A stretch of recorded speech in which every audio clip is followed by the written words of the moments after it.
Hi friends, આજે હું તમને ઓથેન્ટિક ગુજરાતી દાળ બનાવતા શીખવાડવાની છું. સૌથી પહેલાં એક વાટકો તુવેરની દાળ લેવાની. હવે તુવેરની દાળને 3 થી 4 વાર પાણીમાં ધોવો.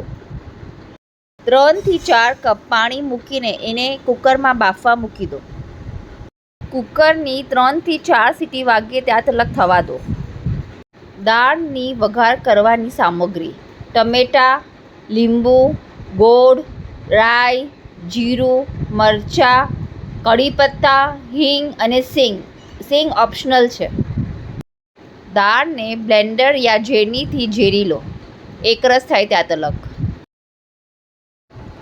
સૌથી પહેલાં 1 ચમચી ઘી નાખો, મેલ્ટ થાય ત્યાં તલક. એના પછી રાઈ, જીરું,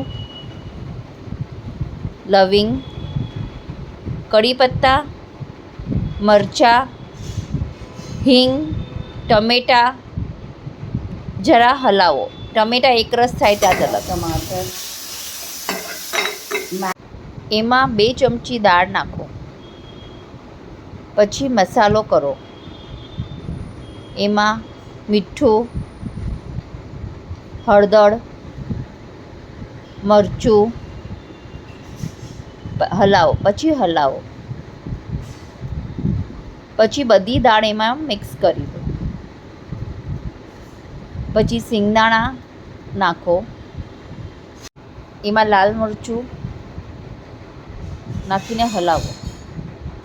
લીંબુનો રસ અને લાસ્ટમાં ગોળ.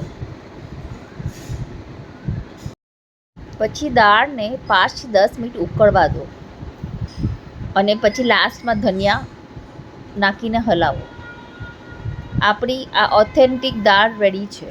આપણી દાળ 10 થી 15 મિનિટમાં રેડી થઈ ગઈ છે, જે આપણે રોટલી અને ભાત સાથે ખાઈ શકીએ છીએ.